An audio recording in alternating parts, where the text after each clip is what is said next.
Зависит ли женственность от внешнего вида? Во-первых, я против разделения на внешнее и внутреннее. Да? Это создает такие ненужные противоположности про то, что вот он красивый в душе, а он красивый внешне или она и так далее. Да? И вот эти какие-то бесполезные споры про то, что важнее внешняя красота или внутренняя, или еще какая-то. Красота есть одна. И в красивом человеке красиво все. Да? Ну, в здоровом психически, физически человеке должно быть красиво все. И красота это, естественно, да, не про 90-60-90, это про что-то другое, но у каждого это свое, но красота, она если есть, она есть и внутри, и снаружи. Вот. Поэтому это как деление про то, что лучше быть там бедным и счастливым, или богатым, или несчастным. Ну, нет, человек должен быть богатым и счастливым. Вот. Все остальное, вот эти размышления, они не туда. Лучше эту энергию направить на то, чтобы стать и богатым, и счастливым. Да? И, по сути, счастливый человек, он всегда богат, он себя чувствует богатым, а богатый человек, по-настоящему богатый, он всегда счастливый. Вот.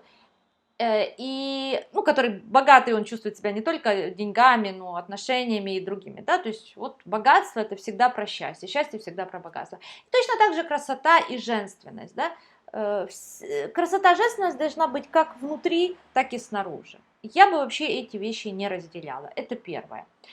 Внешний вид это показатель, для меня, это показатель вашего уважения к себе и к миру. То есть каждое утро вы выходите из своего дома, и вы как-то себя несете в мир. Вы можете нести себя вот так вот, с немытыми волосами, в каком-то странных мятых одеждах старых и так далее. Это один посыл миру, да, и один ваш вклад в этот мир. А вы можете с утра, да, подтянуть себя, сделать красивую прическу, макияж, красиво одеться и выйти вот так вот в мир. И это ваш абсолютно другой вклад в мир. Да? Вот смотрите на свою внешность как на тот вклад, который вы делаете в этот мир. Для меня когда-то было очень важным инсайтом история, которая со мной случилась еще, не знаю, лет уже, наверное, около 20 назад. Это был момент, когда я впервые пошла в терапию. И я была в очень разобранном состоянии, я постоянно ныла, мне постоянно было плохо. И так прошло, не знаю, там, может, полгода. Спасибо моему терапевту, она все это как-то выдержала.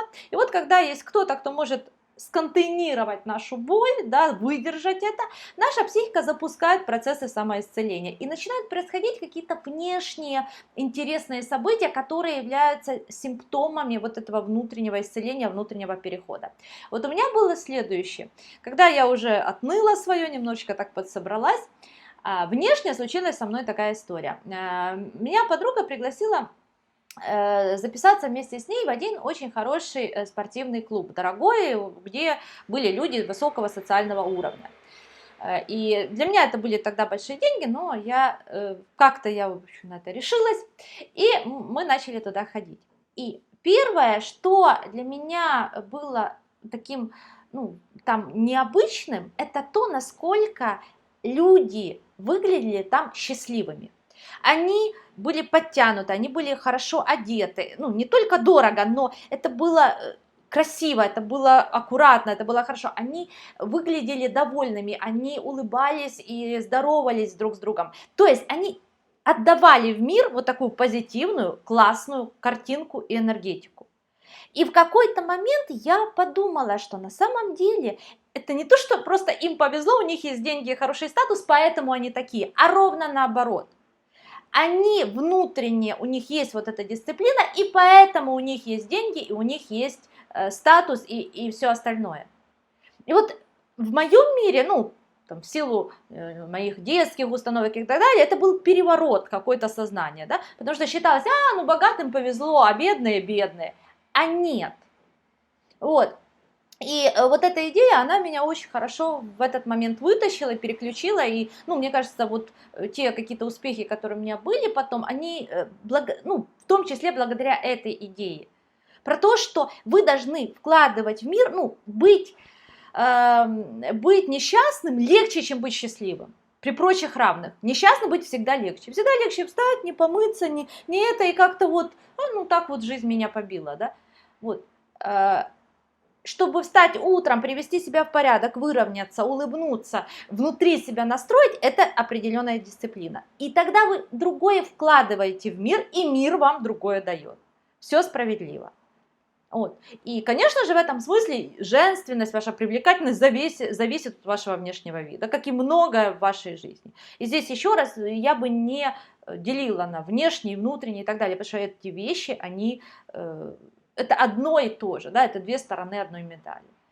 Нас всегда влечет к людям с высоким уровнем энергии. Да? Если вам утром вы проснулись, и вам не хочется вообще своим внешним видом заниматься, это значит, что у вас низкий уровень энергии. И вы не привлекательны. Вот и все. Потому что, еще раз, нам нравятся не олигархи, а люди с высоким уровнем энергии. Потому что, чтобы заработать очень много денег, нужно много энергии.